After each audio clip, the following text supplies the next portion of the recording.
All right. Today we got another episode of the business blind spots exposed. And today we've got a really interesting topic. But before we get to that, there's a couple of things I want to do. I want to explain to you what business blind spots exposed is all about. It's about the idea that, at least for myself, as I've gone through business in the past, as all the companies I've run or worked with, there's things that I know, there's things that I don't know, but the dangerous stuff is the stuff that I don't know that I don't know. Those are my blind spots. I can't see them. I don't even know they exist. The purpose of this podcast is to start to show you what are those blind spots that you may have never seen before. We all have them. It's a matter of just seeing what they are so you're never surprised. So, on the podcast today, we're going to be talking about some insurance and how the insurance industry takes a look at data. But let me tell you a little bit about what's coming up in the recent week and coming couple of days and weeks. We've got some pretty exciting guests who are talking about blind spots that they see from their areas of expertise.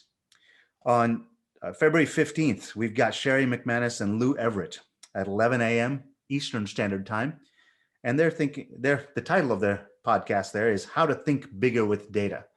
They're going to show you how data helps senior leadership in a company think better and get rid of those blind spots and find the blind spots. On 2/12, we've got Rich Camacho at 2 p.m. Eastern Standard Time. The title of that podcast is How Hiring Better Employees Became Better with Data. There's a way you can use data to get better people on board. On February 9th, Sherry Spencer Bachman, 2 p.m. Eastern Standard Time, from the creator of the $1 Million Climb. She's going to talk to us about that $1 Million Climb program that she's created and the steps that you can step into to unlock your company. And that brings us to today. Today, we've got Zander Galloway, who runs an insurance brokerage. And the topic for today is data. How do insurance carriers and brokers look at that information to make judgments about the insurance that they give you? Zander, how are you today? Hey, Vinay, I'm doing good. How about you? I'm doing great. I'm pretty excited here because you've been in and around insurance for quite some time. Tell me a little bit about that story yourself and the agency. Sure. So my agency is People's First Insurance. We're in Rock Hill, South Carolina, which is about 30 minutes south of Charlotte, North Carolina. Family agency, family business, been in my family for several generations. So I've been here about 10 years, and I'm currently the president of the agency. And we have operations with commercial lines, and that's my area of expertise, commercial property casualty. We also have employee benefits and personal lines departments as well. So, Xander, the thing that I wanted to cover today is these blind spots. Everybody's got them, right? As I kind of said at the top of the podcast. What do you see? What is the first thing that sticks out? You're constantly representing companies, but you're also representing the carriers. Mm-hmm. What do you see as blind spots? What's the first thing that pops up to you when I say that?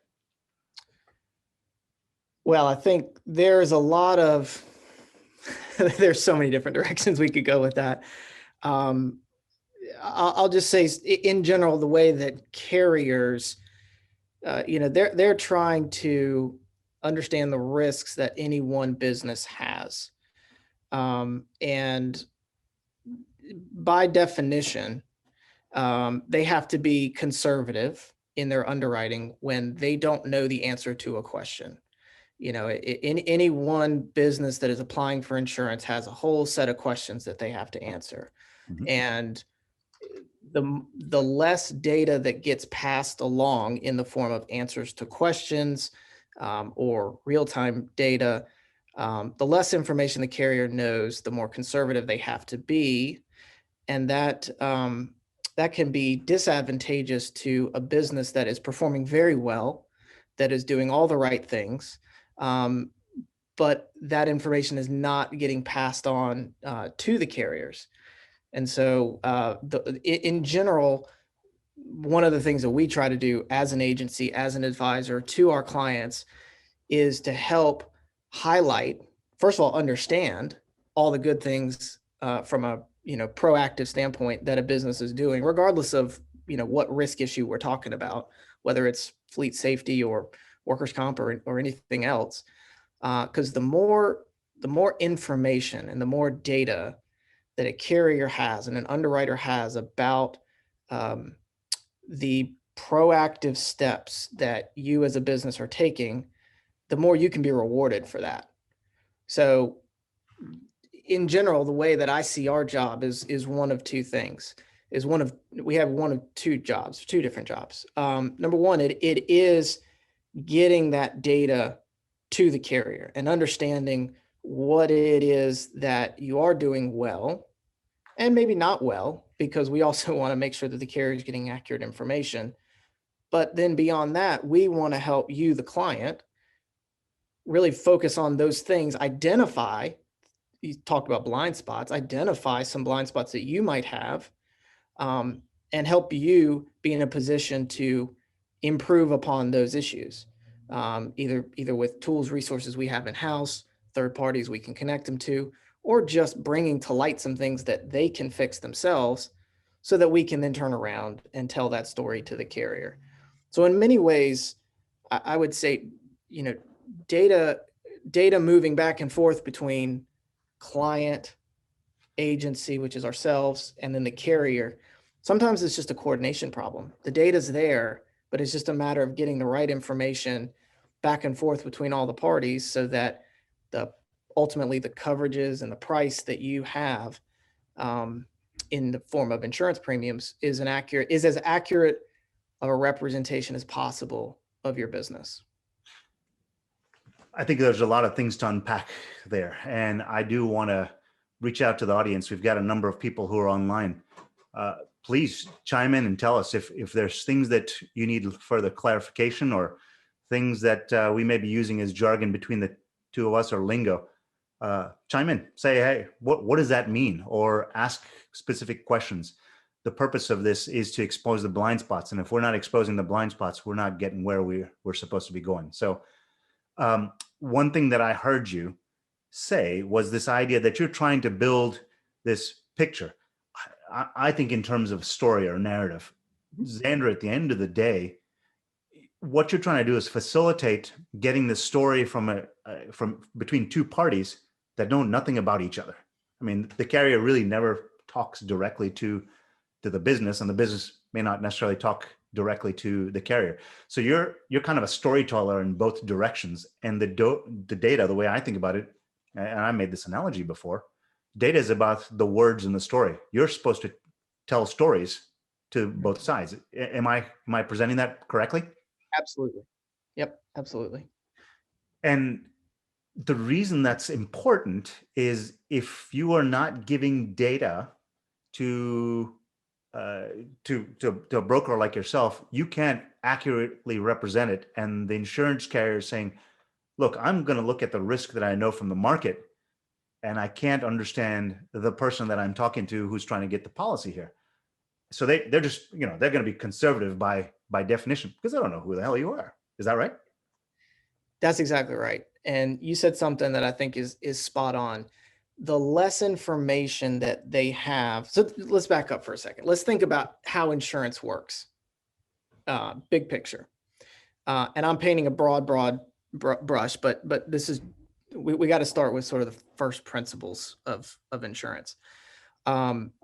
You are pooled if you are, you're insured by a carrier. You are in a big risk pool with a lot of other businesses. And because you're in a risk pool with a lot of other businesses, there's a lot of them that are performing pretty well. There's a lot of them that are performing terribly. There's a lot of them that are performing, average by definition. And so the less you're able to communicate about let's assume everyone that's listening to this, to some degree, you're best in class, right? You're taking, I think if you're even listening to this, you're interested in taking steps to improve something about your business, the profitability, the productivity, which ultimately reduces your risk. You're in the business of self-improvement. And so if you are sort of on the top end of the uh, sort of the top end of the risk pool, so to speak, um, your premiums um, are you want the carrier to know. You want the carrier to know all the good things you're doing, because the less they know about you, the more you're kind of getting dragged back to the mean. The more the market is dictating uh, your um, your pricing. Now, let's be very clear for a minute. The market's going to dictate your pricing anyways, but carriers often have discretionary credits that they can give if they really want to insure you, because you're better than average. You're a risk that they want because you're taking all the right steps. You're continuously improving. You're identifying risk issues and you're fixing them. And we can show that. That's the type of businesses that a carrier wants to insure. And if you can't show that, if we can't show that, that's often sort of one of our big jobs. They have no way of knowing that you're doing that. And so they're not able to give those credits. Your pricing is getting reverted back to sort of the mean. And in this moment in time, right, we're in February 2021, the insurance market for a lot of coverages, um, whether it's auto, commercial auto, which has been going up for a number of years. But now we're starting to see a lot of other, over the course of the last probably 9-12 months, we've seen a lot of lines of property casualty coverage start firming up. Underwriting process is getting more challenging. Carriers are looking more closely at the risks that they're seeing. Prices are going up. Coverages are starting to sort of get chopped up. And so it becomes that much more important that if you are doing the right things, that we want, as much as possible, your pricing to be less market dictated to the extent possible and more dictated by your good performance. So this is interesting because the way I've always thought of it was having the law of large numbers, which I think is how carriers think, is in my best interest. Because look, there's somebody else who's kind of paying for it. But if they don't know anything about you, just by default, they're going to kind of think you're the average or less, right? Because they've got to err on the side of caution. So yeah, the law of large numbers, as in I've got 5,000, 10,000, 20,000 people that we're insuring, or vehicles, or whatever the case, employees, whatever the case may be. They're bringing all that mass in, but then they see what the average is, and they're going to automatically assume that you're right at that average, unless you show them something that says you're above or below that. And Mhm. if they don't, if you can't help that paint that picture, then they're just going to assume that you're average or worse, and that's going to be their default. Yeah. So it actually almost kind of hurts you when you say, "Hey, look, I'm shopping for insurance here."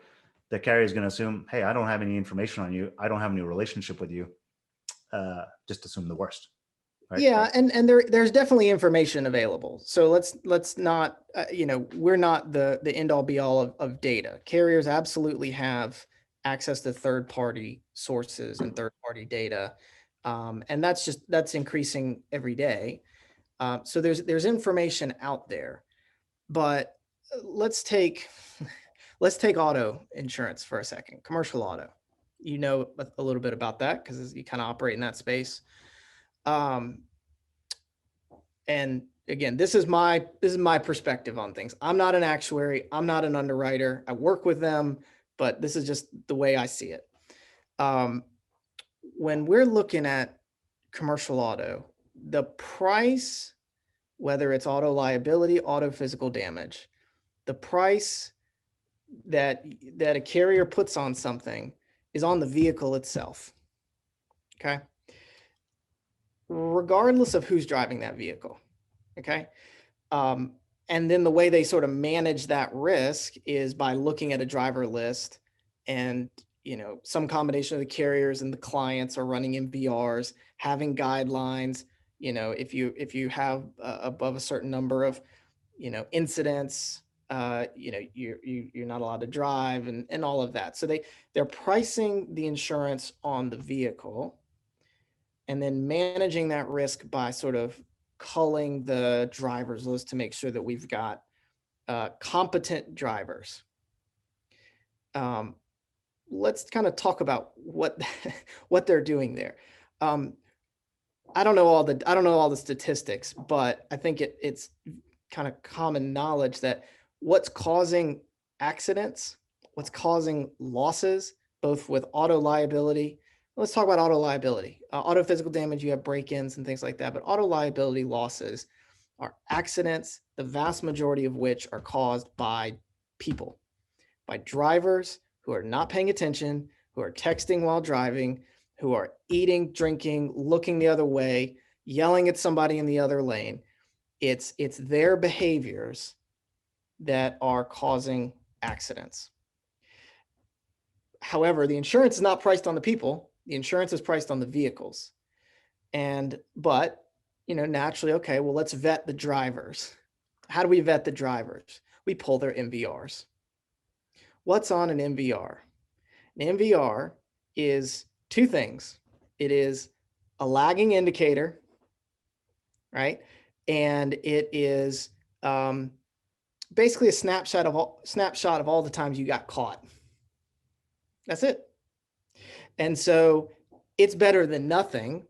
And yes, there might be some correlation, and it might be indicative of future incidents and future issues. And yes, they've gotten pulled over for a couple speeding tickets in the last 3 years.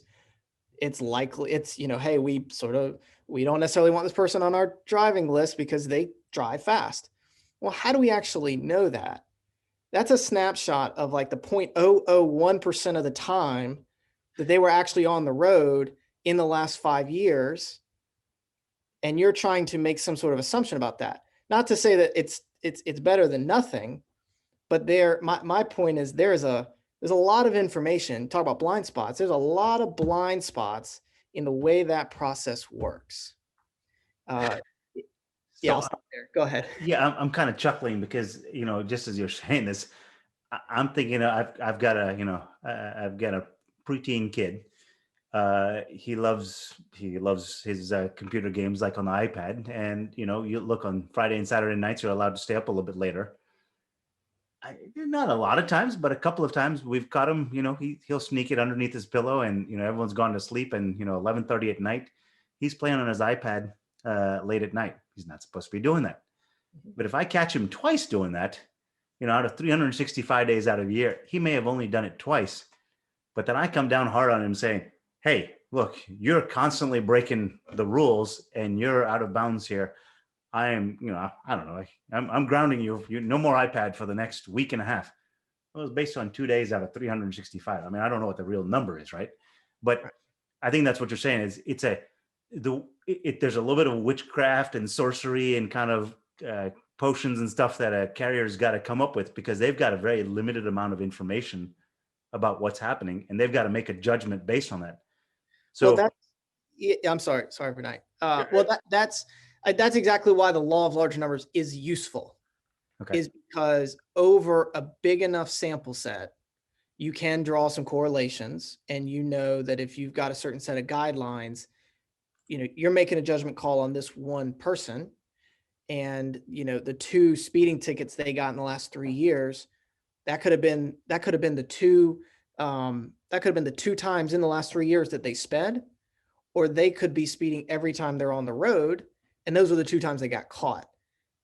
And the answer is probably somewhere in the middle, of course, but carriers they can have a higher degree of confidence overall over their whole book of business because they've got such a large sample set. And so it all sort of works itself out. But for any one individual business, you're taking a blunt object when you could be taking a scalpel. It's not a great method when you're arguing over one individual driver or one business. Hmm. I mean, I just give you an example. Just this week, I was going back and forth with a carrier, um, the driver, new hire. Can he be on the driver's list? We were looking at his MVR, going back and forth with the carrier, and it ultimately came down to um, a non-contributing accident that that individual was involved in. Did that count as a violation or not?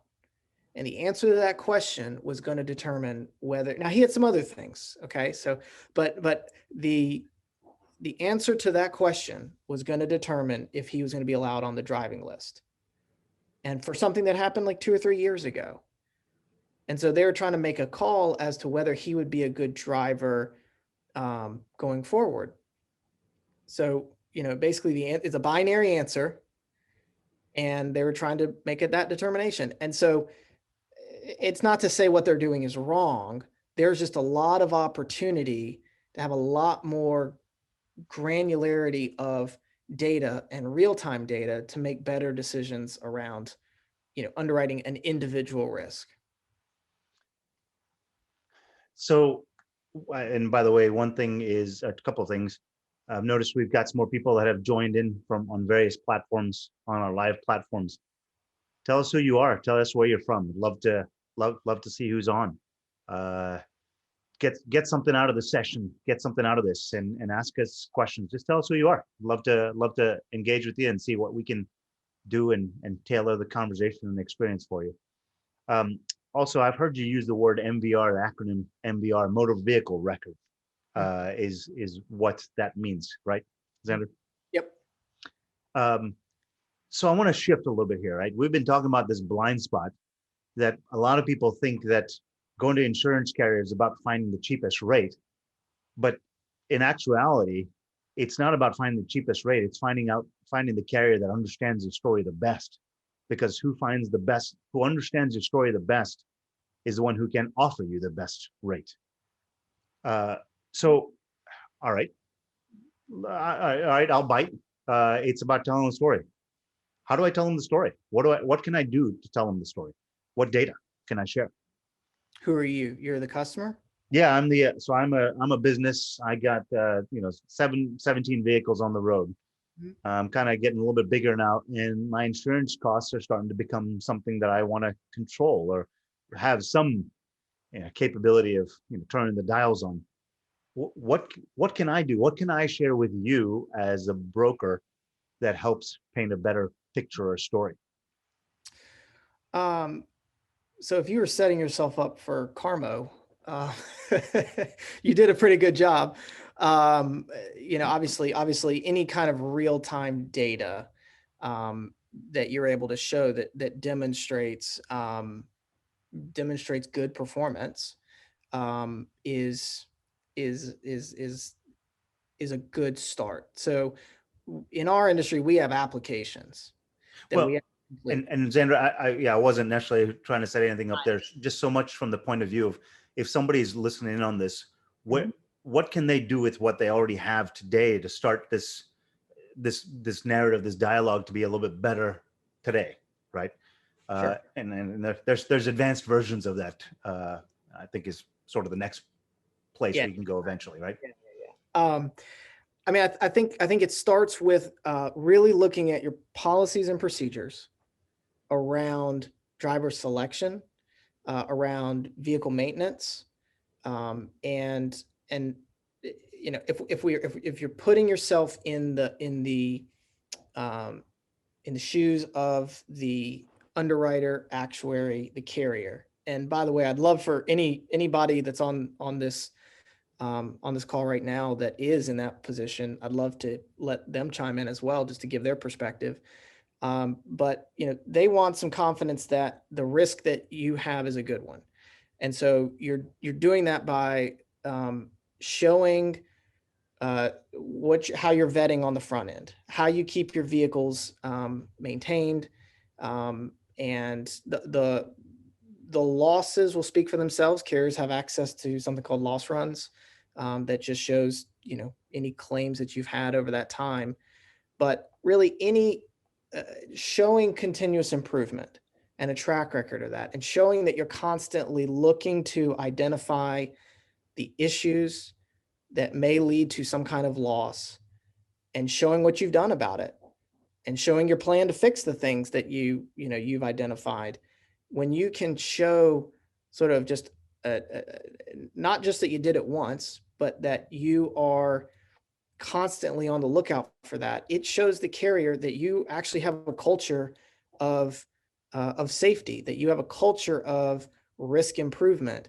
And beyond any one, moment of time of here's your premium based on the market conditions and your losses as of this moment, what they're really looking for is a client that is going to constantly be looking to mitigate risk and to prevent things from happening in the first place. And so when you can show that that's just ingrained in your business, regardless of what line of coverage we're talking about, those are the kinds of companies that carriers, really want to fight over, quite honestly. And so, to the extent that you can show that, not only have that kind of culture, but show it, that's really, that'll put you in a pretty good position. Hmm. So, one of the reasons I had you on, Xander, is because I think you think about this whole process of getting insurance just a little differently. And let me put it in my own words. You tell me if I'm getting it right. You don't look at risk as something that is just you put a price tag on it. Uh, Risk is something that you start to build a series of processes and a culture of managing. Mhm. So when you come and take a look at a company, you start to help them understand where that risk is, the risks that they're trying to mitigate, and then put the backstop of insurance behind it because it's really a larger process. And by putting that process in place, you're actually kind of trying to help them also reduce the risk and the story that they can tell the story to the carrier. Did I accurately lay that out? Sure. I mean, so insurance is just one tool in the toolkit. We don't go into this with an insurance first approach, uh, because that's not always the answer. Or traditional insurance, as we all think about, is not always the answer. Give me an example. What do you mean by that? Well, it's a financing mechanism. So if we want to just sort of break that out, if you're on the, medium to larger side of um, of, of companies, and you've got some size to your fleet and you've got some size to your company and you're paying some pretty substantial premiums, naturally the question will come at some point of, do you want to own some of the risk? And so you don't always just want to transfer all of that to an insurance company. You may, if you're having a lot of losses, you want to, because you want somebody else to own that risk. You want somebody else to pay for those claims. But if like I said, we're in a hardening market right now. Prices are going up for the same coverage effectively. And if you're looking around and you're seeing your premiums going up, but you're not having any losses or few, you may want to start asking, well, do I want to own some of that risk? And there's a lot of different ways that you can structure that.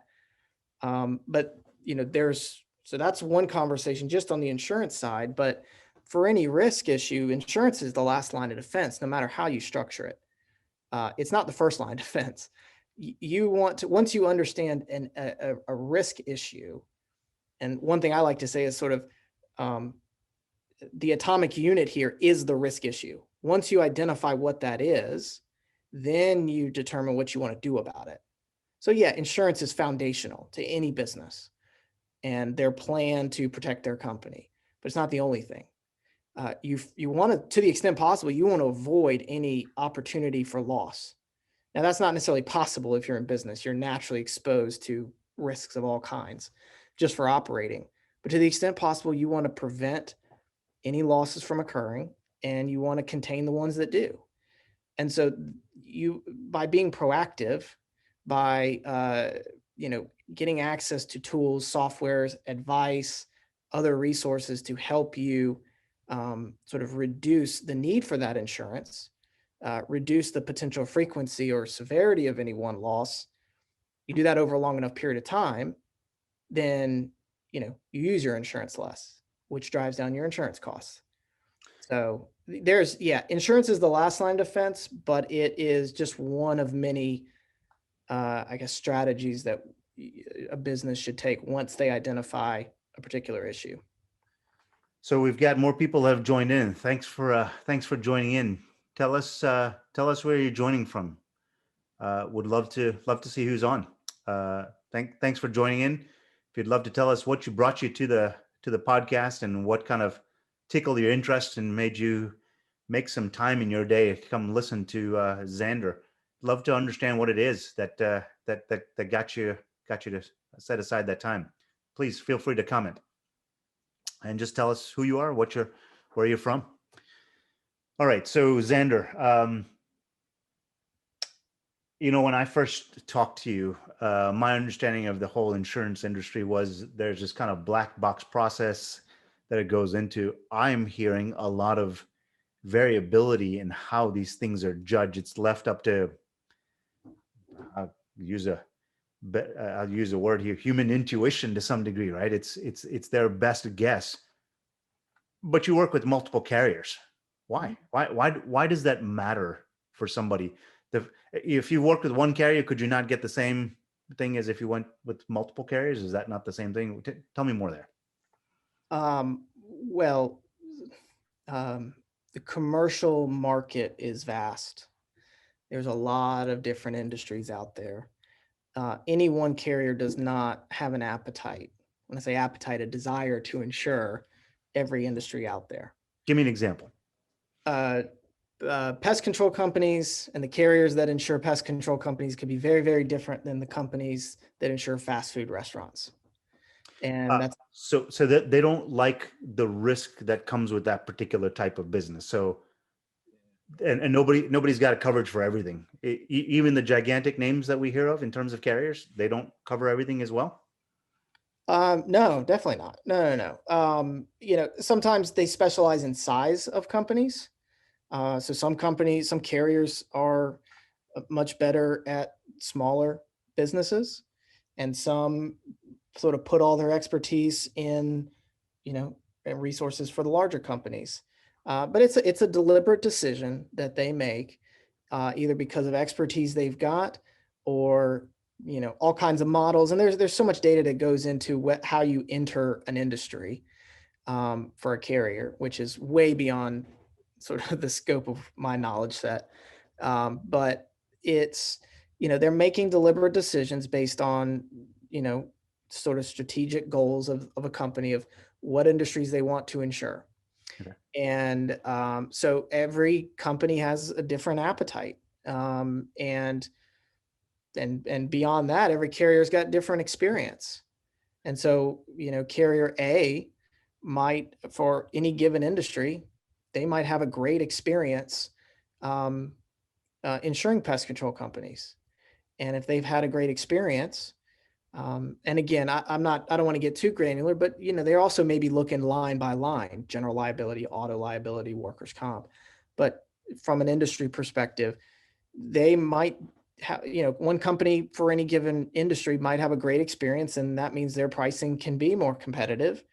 Whereas another company just, maybe previously they had more lax underwriting, and they brought in too many bad apples into their risk pool, got burned on it. And now their experience, their loss ratio, their combined ratio is high, and they've got to be more diligent, or their pricing's got to be higher. And so there's also individual differences that carriers have that absolutely affect, the pricing that you see from them. So, it's important to have access to multiple carriers, because, there's different situations and different, reasons why I would go to, company A over company B for any given business. It's very, very dangerous. And that's the difference between the captive model and captive insurance company model. There are captives, which are something completely different, but captive companies and independent companies, State Farm versus a Travelers, say. So actually, this actually brings back something that I'd thought about a little earlier. I mean, I've got some real estate investments myself, and one thing that I've learned as doing real estate investing is that just going to a traditional bank and just getting a 30-year mortgage, a 30-year note is what a lot of people get, but that's not the only way to finance a house. There's lots of other, I mean, home equity lines of credits. If you got a credit card that's got a large enough line, right? There's lots of different ways that you can do that. And one thing you talked about a little earlier is that insurance is actually just a financial instrument to finance a loss or a risk. Mhm. There are other ways to finance it outside of just going to State Farm or to Travelers as some of the bigger names that people know. There's smaller carriers. There's other types of ways. Is that also a true statement? Yes, definitely. And can you give people access? And is that something that a broker can do? Or is that something that you do, that all brokers do, where they give people access to these other alternative financing instruments that open up more options? Yeah, I mean, we can do it, and everybody definitely doesn't. And a lot of it just depends on the clientele that an agency, is really geared towards. Um, we do it. Plenty of others, around the country do it as well. Captives are a big example, and there's that's a sort of a big, that subsection is a whole big word, a whole big world. But there's a number of different instruments to do it, but ultimately the really the first question you would want to ask when you're considering something like that, some sort of alternative risk financing, is, do you want to own some of your risk? And you see, you've been paying premiums to a company for years and years and years. Are you getting, um, what are you getting for that premium? And in some cases, hey, listen, they've been paying claims, and that's great. In some cases, you've never had claims, and you maybe are at a level where you decide you do want to own some of that risk, and then there's ways to structure that. You got to be able to have a certain size to you, because you've got to be able to fund for losses to some extent. Um, if you've got one or two vehicles, this is you can't necessarily generate enough premium to fund for even a single loss that you might have. So it depends on the makeup of your business, depends on your own risk appetite. We come back to blind spots. A lot of it has to do with, do you feel like you've got your blind spots under control? Do you have or do you feel comfortable that you're doing all the things you need to do? Because in a way, you're almost substituting yourself for the insurance company. Not always completely. It's not all, there's pure self-insurance, but there's a lot of middle ground between purely, financing with a traditional insurance company and pure self-insurance. There's a lot in the middle, so that you're not going all the way into the deep end. But a lot of it comes back to that. So yeah, there's a lot of really, really good agents and brokers are out there around the country that are well versed in this. It is something that we do for our larger clients. Um, and so, but again, it comes down to the individual characteristics of a particular business as to whether it is even the best option for them, or even something that they should consider. So again, I want to try to get some more of the people online to chime in. Just tell me in the chat or the comments, yes or no. That's all I'm looking for. Are you getting some answers here that you're looking for? Yes or no. You can even just type a Y, a Y or an N. Just yes or no. We don't want to see if this is of interest. Are we going down a right path here? That's answering some questions for you. The I'm learning some things. Hopefully, you all are too. Uh, just type a yes or no in the comments section, and we'll find out if we're answering some questions for you. Xander, um, talk me through what a good day looks like for a customer of yours. They come in, let's say they're a brand new customer, so there's no relationship there. They come to you and say, "Hey, look, I'm looking for insurance." Mhm. How does that conversation go, and where does it lead to? Um, I mean, I would kind of press pause on that conversation right away, and assuming that it's completely cold, right? Okay. Um, you know, uh, I would almost want to take a step back and, start to understand a little bit more about the business and why, why are we even talking? Okay. What is your motivation here? Tell me about the business. Tell me about how you do what you do, um, and how you think about, just the processes that you have. What we really want to be able to do. I said we don't think about insurance first. Insurance is one mechanism. Um, it is, think about a doctor, for example. A doctor, the good ones at least, are not prescribing you something before they first sit down and understand what underlying, issues you have, an understanding, a full understanding of your medical history, um, and understand why they would want to prescribe something in the first place. So a patient walks in the door and says, I have a headache. And you say, I need to send you to chemotherapy. You're saying you're jumping the gun a little bit if you're just jumping right into a Yeah. prescription of how to fix the problem, right? Yeah, exactly. Just, you know, because there's a lot of assumptions that are made around that. Sometimes they say, well, here's my current policy. What can you do with that? Can you beat it? And again, there's a lot of assumptions that is set up the right way to begin with. We don't want to take that for granted. And so really it's a first you want to take a deep dive into understanding your business and how insurance fits into sort of your protection plan in the first place. Are there opportunities to, get some of the other tools and resources we have in to help you? We definitely want to benchmark some things because, again, one of our roles is to show improvement that you have with a company or show improvement that you have over time to a company, to a carrier. And so, we want to some degree sort of get some benchmarks. So there's a lot of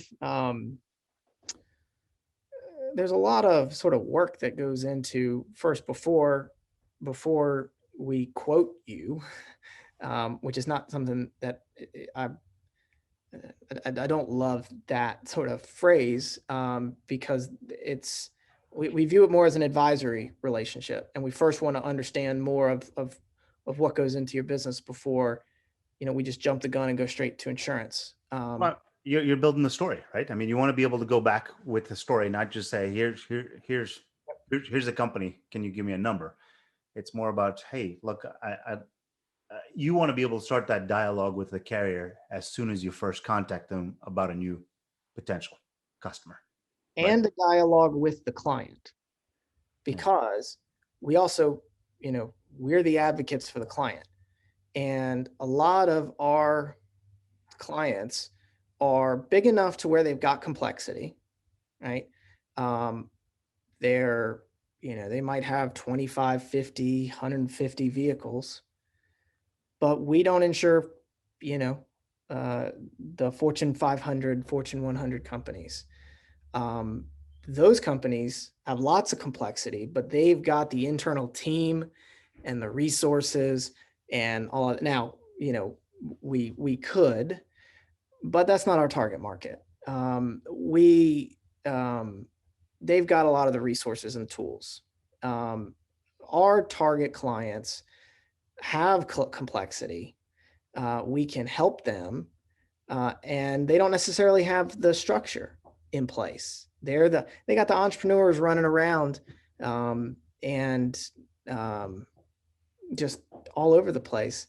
And we can come in and provide a lot of value by helping give them advice, helping them identify some of these issues, and improving those things. Whereas, they may have a management team in place, but it's, the kinds of things, risk management in general often falls to priority number, 10, 11, 12 on somebody's list. And so, if we're not there to help them, a lot of times it just doesn't get done. And so, starting that dialogue is not only useful for us acting as the broker of insurance policies, but it's also helping us as an advisor for the business itself. Give me one or two things. So this customer comes in the door. You've said, hey, let's step back a couple of steps here before I do that. I want to understand Why? Are you just looking for a price, or are you looking to actually change how things work?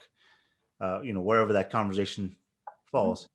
What are usually one or two things that you wish maybe they would ask, or that they knew before they walked in the door? Um, that they knew.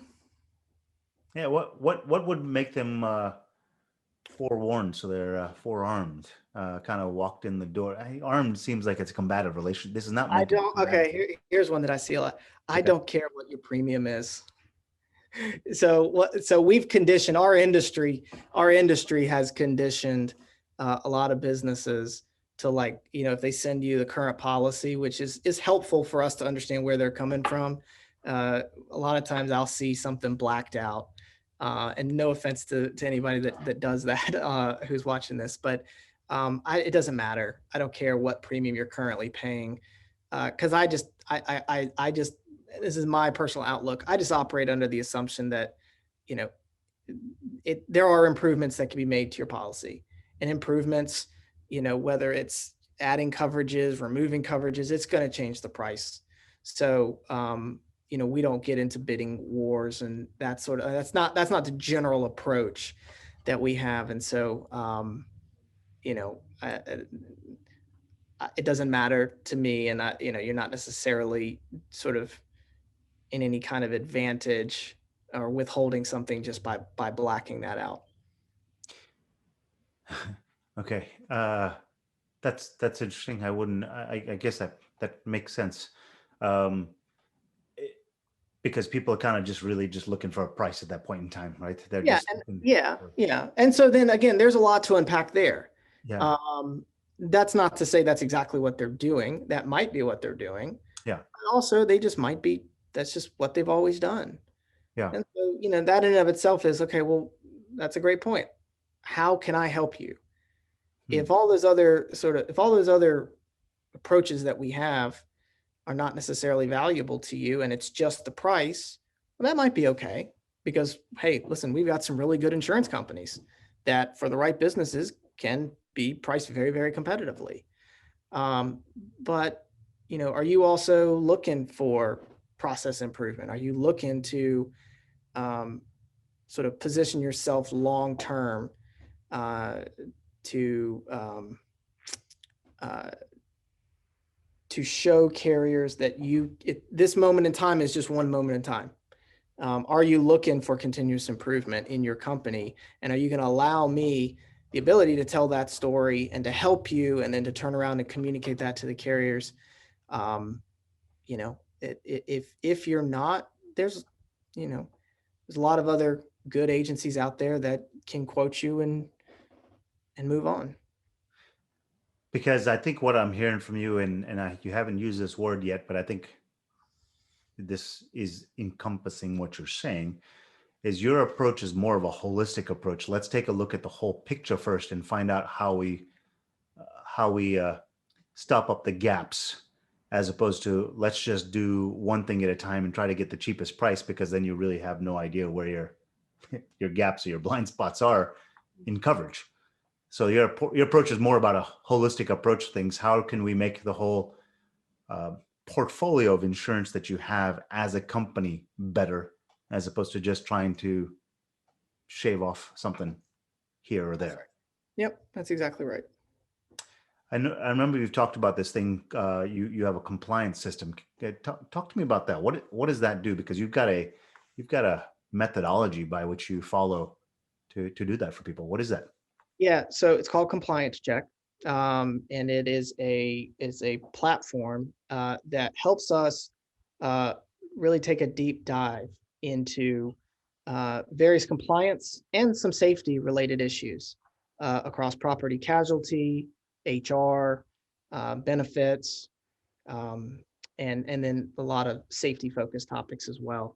What has gone on in the last handful of years that we've noticed, and I'll say just the timing of this, new administration in Washington, a lot's changing. We've already seen sort of the intent of sort of how President Biden's going to be sort of looking at protecting workers and sort of that whole thing. We've already seen some executive orders that are kind of giving a hint of things to come. Compliance has become an incredibly important issue. Uh, it always has been. OSHA,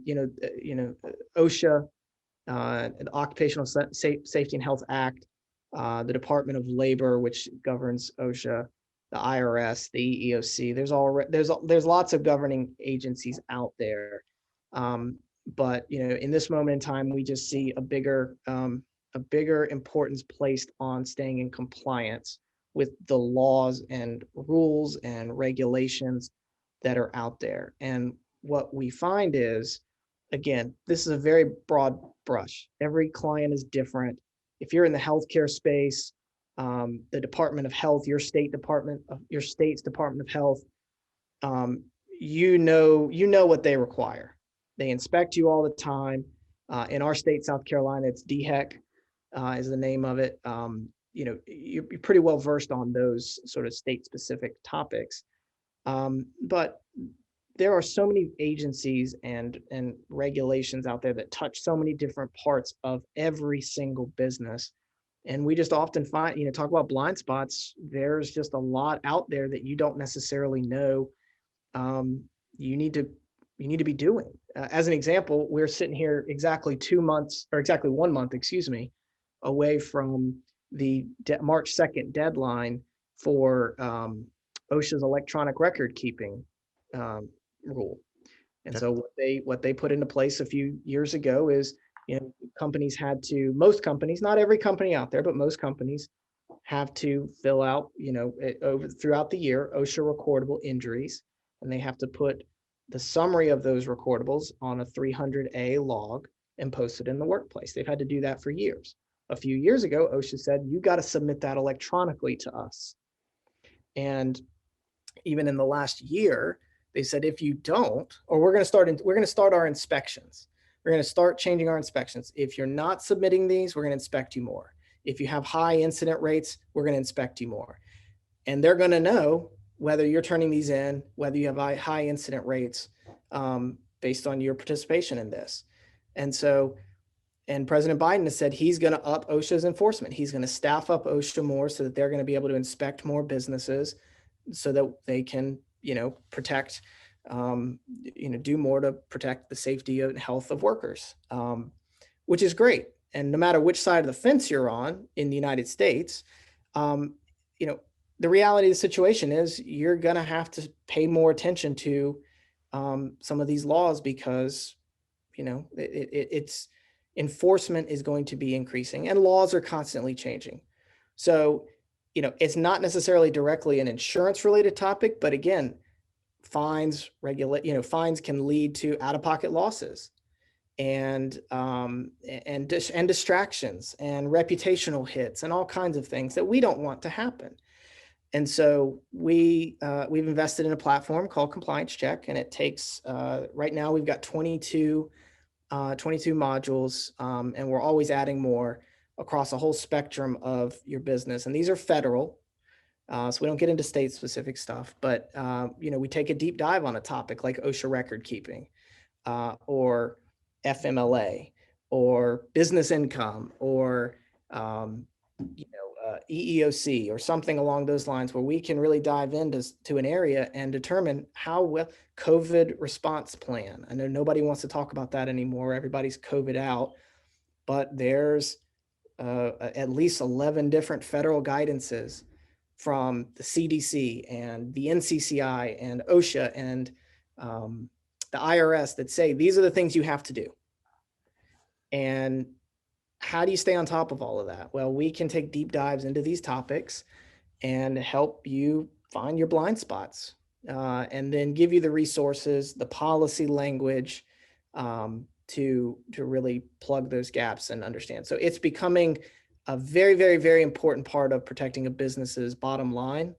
And it's, I think it's something that is just going to continue to be important. We're getting towards the tail end of the hour here. So Zander, I wanted to give you a chance to we covered a lot of different things today. Uh, I'd love to hear from you, kind of, and maybe wrap up. If a company wants to do better in terms of the insurance, what 2 or 3 steps would you give them in terms of being able to start down a better path as far as commercial insurance is concerned? Um, well, I would first want you to take a step back and really understand what is it that keeps you up at night. And I know people say that all the time, right? And that can be sort of the sales, tactic, but really what keeps you up at night as a business? What are the things that are potentially likely to happen or just scare the heck out of you that if they happened it would be catastrophic? And really understand, how are you protecting yourself and your company against those things that scare you? And if something is that important of an issue that is keeping you up at night, or that you think about it constantly, or that if it happened it could potentially put your business under if it's not appropriately addressed, you need to wrap that up. You need to make sure that you're properly insured against it as a starting point. But then you really need to dive into understanding what conditions are out there that could create that loss that you're so scared of happening.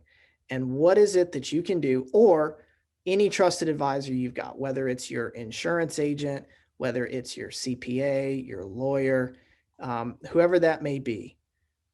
Uh, what can you do to continuously identify the exposures to those losses that you can, regardless of whether this is for the insurance company's benefit? We spent a lot of time talking about that today, but for yourself, how can you constantly be identifying the risk issues around that topic so that you can prevent them from happening in the first place? And I think really taking an honest deep dive um, into that sort of area is, where you need to start. So take stock of kind of where you are right now in terms of what keeps you up at night as the risks, Mhm. and start to come up with a plan of action to say, all right, I'm going to start to mitigate those risks. And once you do that, that's when they can kind of come to someone like you, a broker, and say, so here's what keeps me up at night and what I'm already doing. How do I go to the next step? And that to me sounds like that's the type of customer that you want to help. And if they've taken stock of some of those processes, that's the kind of customer that a carrier would like to see and talk to as well. Absolutely. Xander, you and I have talked before, so I've always learned something about the insurance industry every time I chat with you. I think that's true yet again. So thanks for spending some time and answering some of my questions, at least. Sure. Thank you, Vinay.